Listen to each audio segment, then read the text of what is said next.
I still hear the sound of her scream every night. It wasn't loud, just sharp, quick, then cut off by the dull crack that changed everything. My daughter, Lily, was lying twisted at the bottom of our driveway ramp. Her wheelchair had flipped backward, the metal frame bent in two, and standing at the top of the ramp, clutching a clipboard with shaking hands, was her. Margaret Fenton, the HOA president. The woman who said ramps were eyesores. The woman who swore she'd have ours removed, one way or another. When I dropped to my knees beside Lily, her face was pale, her lips trembling. She whispered, "Daddy, I can't feel my legs." That was the moment my world split in half. I didn't know then that Margaret had already filed a complaint to the county, bribed a contractor, and sent an email that would make me question everything I thought I knew about justice. And she didn't know I was the assistant commissioner of our district police. What she did that day wasn't an accident. It was war. Before all this, life was quiet, predictable, good. My name's Daniel Moore, 42 years old. Married, one daughter, 20 years in the force, 12 of those in internal affairs. I believed in rules, order, and fairness. That's what I'd built my career on. Our house sat on the corner of Birchwood Lane, a neat suburban cul-de-sac where everyone knew everyone. Hydrangeas bloomed on every lawn, dogs barked in the same rhythms every evening, and on Saturdays the smell of barbecues drifted down from every porch. It was the kind of place you'd think bad things didn't happen. When Lily was born, she was perfect, small, loud, healthy. Then, at 3 years old, meningitis struck. Within 48 hours, it left her paralyzed from the waist down. She adapted faster than I did. While I drowned in guilt, she learned to race her wheelchair through hallways like it was a game. She painted butterflies on the wheels, giggled when they spun. Every morning before school, she'd say, "Dad, don't forget, speed is just a mindset." I built her a ramp myself. It wasn't fancy, just sturdy. Oak planks, steel rails. It let her roll down to the sidewalk where the bus picked her up. The first time she used it, she raised her arms and shouted, "Freedom!" That ramp meant more than mobility. It meant dignity, independence. But to one person, it was a violation. Margaret Fenton moved into the house across the street a year later. 62 years old, divorced, and proud to remind everyone she'd served 3 terms as HOA president in her last community. She wore pearls to mow her lawn and carried a tape measure in her purse. At first, I thought she was just another retiree with too much time. She'd leave notes on trash bins, lid improperly closed, or send emails about the uniformity of mailbox paint. Annoying, sure, but harmless. That changed the day she came to our door with a clipboard. It was a Saturday morning. I'd just made pancakes for Lily and my wife, Hannah. The smell of maple syrup still hung in the air when the doorbell rang. Margaret stood there, crisp white blouse, HOA badge pinned to her chest. "Mr. Moore," she said, her voice sugar-coated, "we have a small compliance matter to discuss." I stepped outside. She pointed to the ramp. "This structure," she said, "violates Section 3A of the HOA's Exterior Modification Guidelines." "It was not pre-approved," I frowned. "It's a wheelchair ramp. My daughter needs it." "I'm sure she does," she said, eyes flicking past me toward Lily's laughter inside. "But aesthetics are important. We can't make exceptions. It brings down property values." I told her to file whatever paperwork she wanted, but the ramp was staying. That's when her tone shifted. She leaned closer, smiled thinly, and said, "I always win these things, Mr. Moore." I didn't know what she meant until the letters started arriving, first from the HOA, then from the city's zoning department, each one more aggressive than the last. I filed appeals, sent medical documentation, even cited the Americans with Disabilities Act. None of it mattered.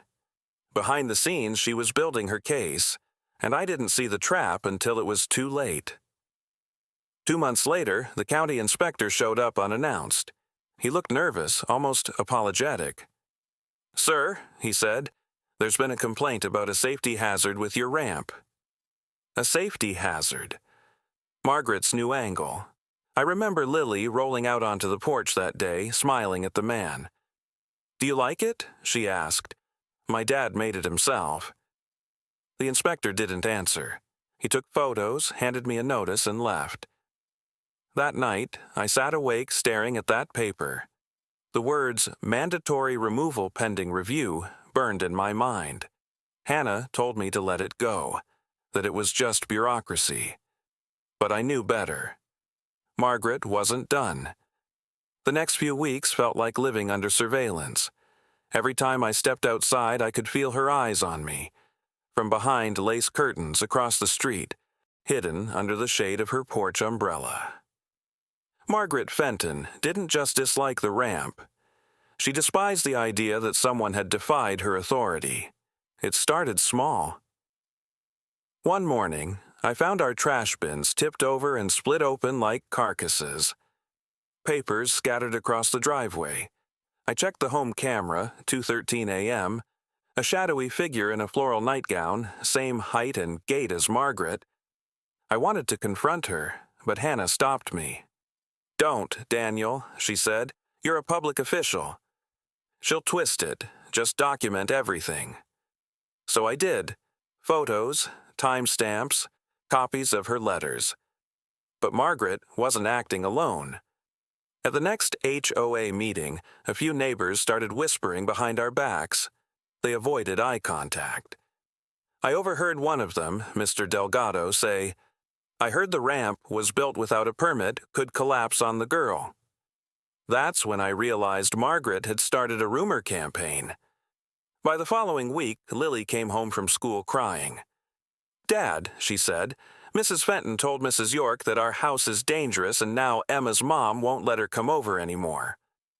I clenched my fist so hard my nails drew blood.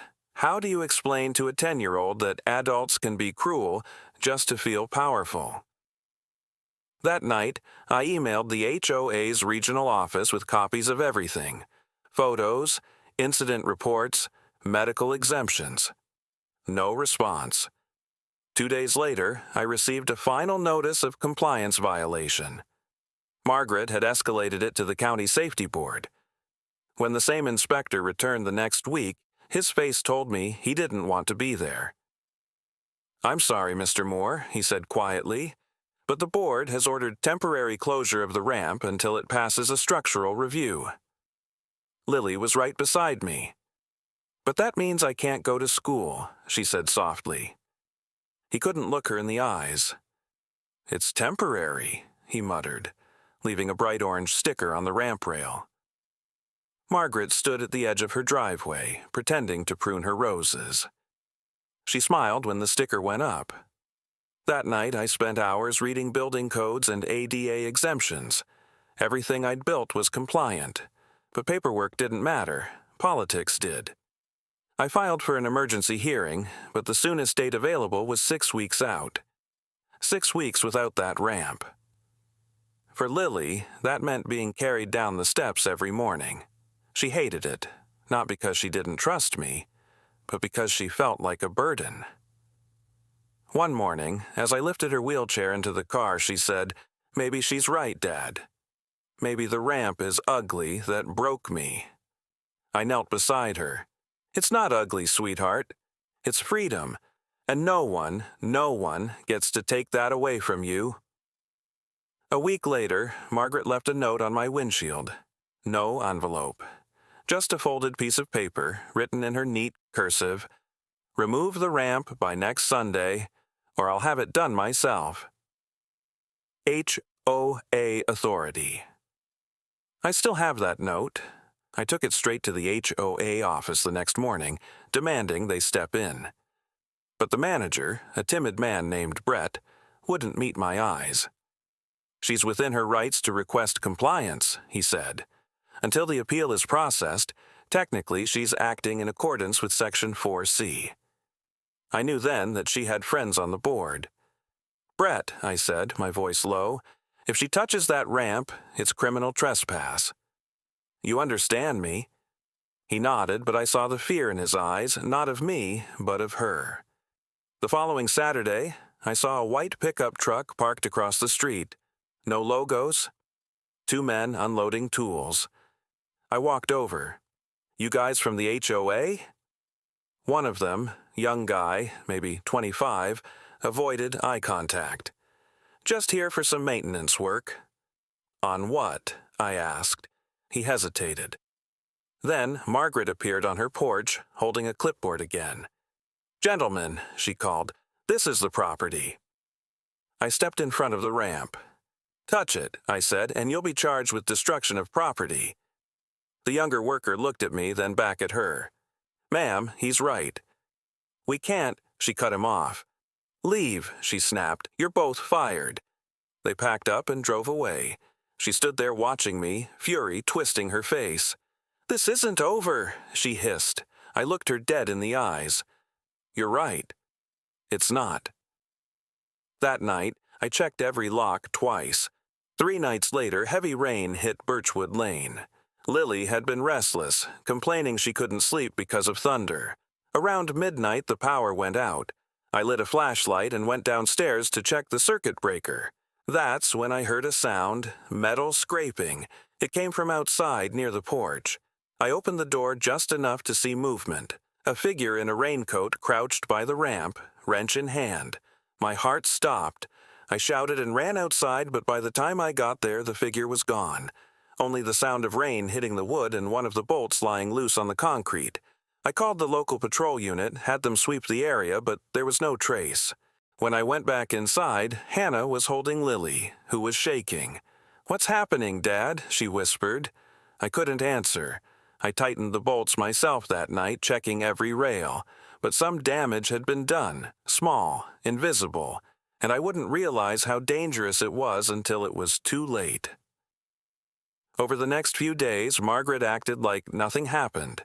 She waved cheerfully when I left for work, watered her roses, talked to neighbors like the queen of the cul-de-sac.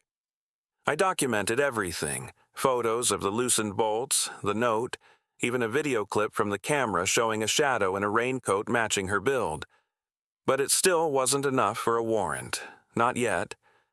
Then came Sunday morning, the day everything shattered. It was a quiet Sunday morning, the kind that used to mean pancakes and cartoons and the smell of coffee.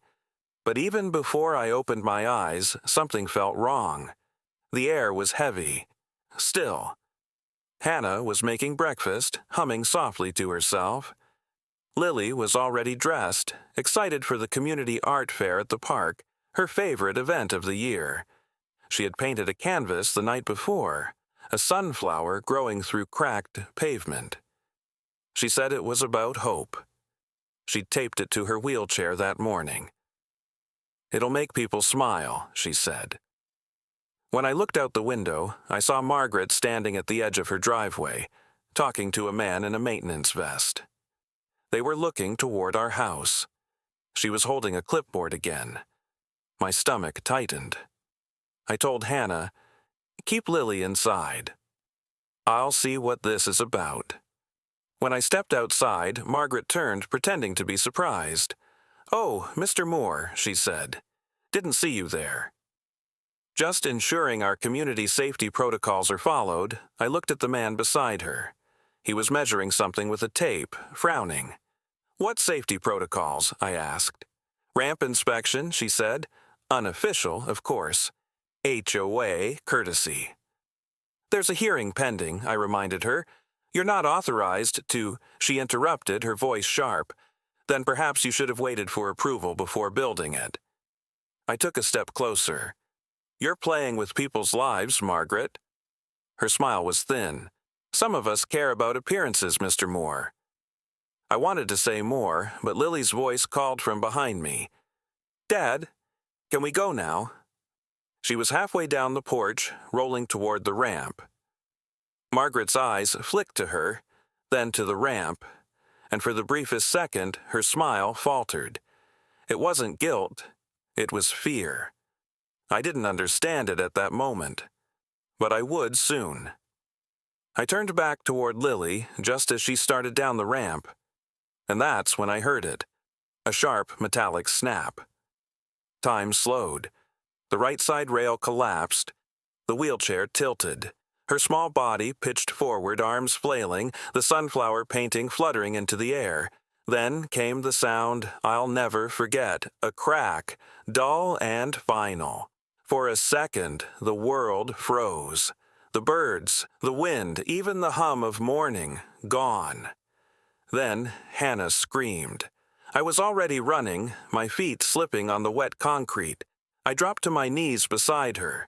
Her wheelchair was on its side, one wheel spinning lazily. Lily's head was turned at an unnatural angle, her eyes half open, tears mixing with the dirt. "Lily," I shouted, cradling her head carefully. "Sweetheart, talk to me." "Can you hear me?" she whispered, barely audible. "Dad, I can't feel anything." Her breath hitched, then slowed. I shouted for Hannah to call 911. Margaret stood frozen on the curb, her clipboard hanging limply from her hand. Her face had gone pale. The ambulance arrived within minutes, but those minutes stretched into eternity. I rode in the back, holding Lily's hand, counting her breaths, refusing to believe what I knew, that the damage was catastrophic. At the hospital, they rushed her into emergency surgery. Hannah sat beside me in the waiting room, shaking uncontrollably. I stared at my hands, at the faint streaks of her blood under my fingernails, and felt something inside me fracture. Hours passed before the surgeon came out. He removed his mask slowly, his eyes heavy. "The fall caused a severe spinal fracture," he said. "We've stabilized her, but she's lost all function below her neck." I couldn't speak. He placed a hand on my shoulder. "I'm sorry. It's permanent." Hannah's sob echoed down the hallway like something torn from her soul. I walked outside into the parking lot. Rain had started again. I leaned against the wall, staring up at the gray sky, whispering to no one. "You did this." Back home, I tore through the garage until I found the toolbox. Then I went to the ramp. The right side bolts were missing. Entire sections of the metal rail had been unscrewed, not rusted, unscrewed. I took photos, close-ups of the stripped wood, the empty holes. I found one of the missing bolts in the grass, still shiny. That's when I noticed a small piece of paper wedged under the rail. It was a work order slip, HOA letterhead. In the corner, written in blue ink, was a name, M. Fenton. I called it in immediately, not to the regular patrol, but directly to internal affairs. I wanted no bias, no interference. When the officers arrived, Margaret was still outside, pacing. She tried to act concerned. "Oh, Daniel," she said as they approached. "Such a terrible accident." "How is she?" I looked at her. Her voice was trembling, but her eyes weren't sad, they were calculating. "Accident?" I said. "You call this an accident?" She frowned. "You can't seriously think," I interrupted. "We found a work order with your name on it. You authorized unauthorized maintenance on private property." Her face drained of color. "That's absurd. I only—" One of the officers stepped forward. "Ma'am, we'll need you to come with us for questioning." Her composure cracked. "This is harassment. I am the president of this HOA. You can't—" But they could, and they did. As they read her rights, I watched her struggle, not just with fear, but disbelief that her power had limits. Word spread fast. Within 24 hours, every neighbor knew. Some came to our door with casseroles, flowers, sympathy. Others avoided eye contact. The local news ran the story. HOA dispute leads to child injury, sabotage alleged. But none of it mattered. Lily was in a hospital bed, hooked to machines, whispering through tears that she missed painting. I sat beside her every night, holding her hand, promising I'd fix it. She looked at me once and said, "Dad, don't be angry forever." But I already was. A week later, as I reviewed evidence, one of my officers brought me a printed email recovered from Margaret's HOA account. It was sent 2 days before the accident. Proceed with rail removal. Resident has ignored compliance warnings. Ensure work is done discreetly. I'll take full responsibility. M. Fenton. That was it. Cold, bureaucratic, no emotion. I stared at that line. Discreetly. It wasn't just negligence, it was intent. That single word sealed her fate. That night, I stood outside, rain pouring again, looking at the broken ramp under the streetlight. The sunflower painting Lily had made was still there, splattered with mud. I picked it up, brushed off the dirt, and whispered, "I'll make her pay, sweetheart." "I promise." Then I went inside, opened my laptop, and began drafting the formal criminal complaint. Not as a father, but as Assistant Commissioner Daniel Moore. The morning after filing the criminal complaint, I drove straight to headquarters.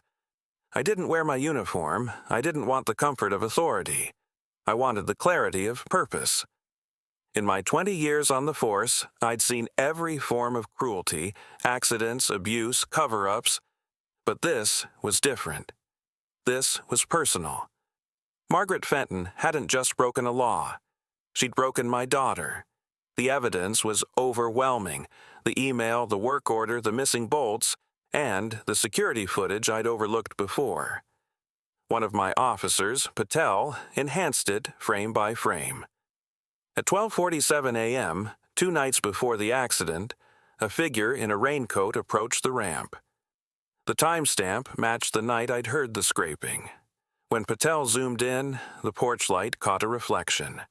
Pearls glinting at the woman's throat. No doubt, Margaret. We secured a warrant and searched her property.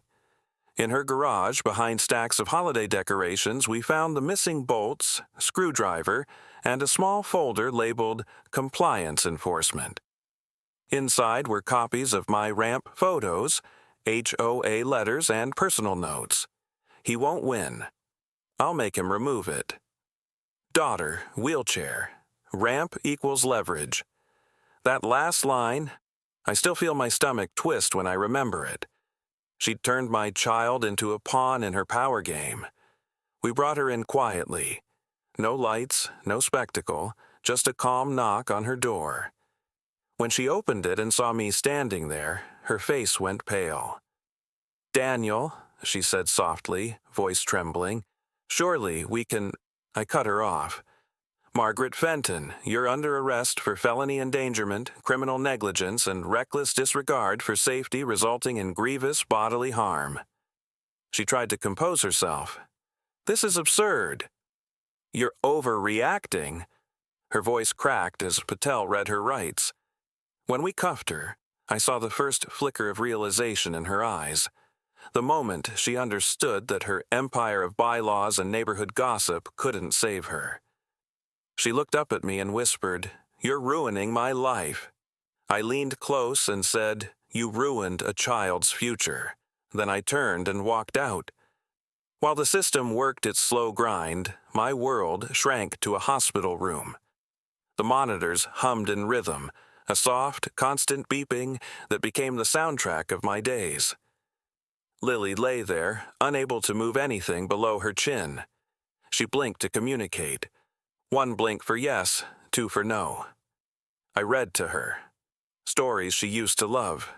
Charlotte's Web. The Secret Garden. Sometimes she'd cry silently when I stopped.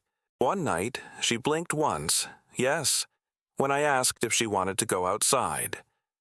I wheeled her bed near the window, opened the blinds, and let the moonlight spill across her face. She smiled faintly. That was the first time I cried in front of her. I promised her, "I'll fix this, Lily. I'll make it right." She blinked twice, no. Then she whispered, her voice fragile but steady, "Just make it stop hurting." By the time Margaret's arrest made the news, the story had gone viral. HOA president arrested after disabled girl paralyzed in ramp sabotage. People were furious. Comment sections flooded with outrage.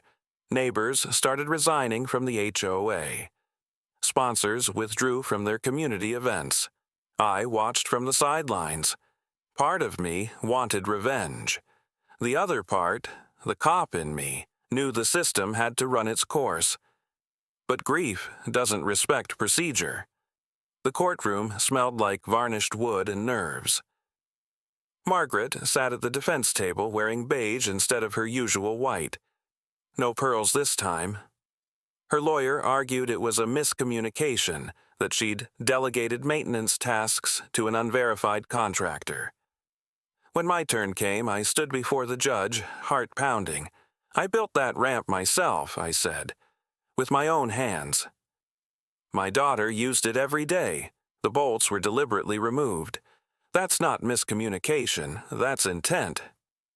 Margaret wouldn't look at me. The prosecutor presented the email and work order. Her signature was undeniable. The judge denied bail. She was remanded to county jail pending trial. For a moment, justice felt real. But when I walked out of that courtroom, the victory felt hollow. Because no verdict could make my daughter walk again. 2 weeks later, Hannah found me sitting in the garage at 3 a.m. staring at the ramp. "I can't stop seeing it," I said. "Every time I close my eyes, I hear the sound. That snap." She knelt beside me.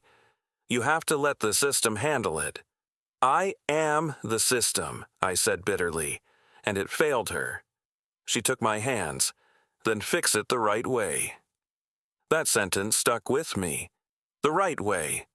The part of me that was a father wanted vengeance, but the part of me that wore a badge knew the only true justice came from truth, not rage. A month into her incarceration, her lawyer requested a private meeting, supervised, claiming Margaret wanted to speak directly to me. I didn't want to go, but something in me needed to see her again. When I entered the room, she looked smaller. The sharpness in her eyes was gone. Her hair had grayed at the roots. "Why?" I asked quietly. "Why her?" She looked down. "I didn't mean for her to get hurt. I just wanted the rules respected." "The rules?" I repeated, barely containing myself. "You sabotaged a child's wheelchair ramp." Her voice cracked. "It was supposed to be temporary. I told the contractor to remove one side so you'd have to rebuild it properly. I thought—" I slammed my hand on the table. "You thought what? That teaching me a lesson was worth a 10-year-old's spine?" Tears welled in her eyes. "I didn't know she'd use it that morning." I leaned in. "You didn't care," she whispered. "I can't undo it." I stood up. "No, but you'll answer for it." As I turned to leave, she said quietly, "You're not like me." I paused. "You're right. I protect people." That night I drove home in silence. Birchwood Lane was empty, eerily quiet. The ramp still stood, repaired, reinforced, but unused. The sunflower painting Lily had made was now framed on our living room wall. It had become more than a symbol. It was her resilience, her fight to keep blooming even in the concrete of injustice. I realized revenge wasn't the answer. Accountability was. So I poured everything I had into the case, every document, every witness, every law she violated. I wanted the verdict to be unshakable. The trial date was set for mid-December. By then, Lily had learned to use an adaptive communication device. The first message she typed out wasn't, "I'm sad" or "I'm tired." It was, "Make sure she never hurts anyone again." That became my mission. Not revenge, justice, and I was just getting started. The day of the trial felt heavier than any day of my career. Not because of the cameras outside the courthouse or the reporters shouting questions, but because Lily insisted on being there. We'd arranged special transport, the medical van, the portable ventilator, the chair that held her upright. When she rolled into that courtroom, the entire place went silent. Even Margaret turned her head away. I sat beside my daughter, one hand resting gently on her arm. The prosecutor stood, buttoned his jacket, and began the case. He started with the basics. The timeline of events, the warnings, the letters, the email, each piece of evidence stacked like bricks in a wall, unshakable, deliberate. Then he played the video, the faint, grainy footage of that rain-soaked night. The figure bending at the ramp, screwdriver glinting under the porch light. The jurors leaned forward. When the prosecutor paused the video, the room was silent. He said simply, "The defendant knew what she was doing." She didn't just enforce a rule, she violated a human right. Margaret's lawyer tried to counter, saying she'd acted without malice, that she was attempting compliance. But when the email appeared on the projector, proceed with rail removal. Resident has ignored compliance warnings. Ensure work is done discreetly. The room shifted, no more doubt. When she took the stand, her voice was soft. Gone was the clipped arrogance, the perfection. "I was trying to protect the neighborhood," she said. "I didn't mean for anyone to get hurt." The prosecutor asked, "Then why remove the rail instead of waiting for approval?" Her lip trembled. "Because he wouldn't listen." "I wanted to teach him a lesson." That sentence landed like a hammer. From the corner of my eye, I saw Lily close her eyes. The prosecutor's voice was calm. "You did. You taught a child what your kind of authority costs." Margaret began to cry. "I didn't mean for this." He cut her off. "Meaning doesn't undo action." When the jury left to deliberate, the room buzzed with tension. I sat still, hand gripping the edge of the table, heart pounding. Lily's breathing machine hissed softly beside me. Hannah's hand found mine, cold and trembling. An hour later, the jury returned. "On the charge of felony endangerment, how do you find the defendant?" The foreman's voice was steady. "Guilty." "On the charge of criminal negligence resulting in grievous bodily harm?" "Guilty." Margaret's shoulders slumped. A sob escaped her lips. The judge's voice cut through. "Mrs. Fenton, your actions caused irreparable harm. This court sentences you to 8 years in state prison and permanent prohibition from holding any community authority position." 8 years. It wasn't enough.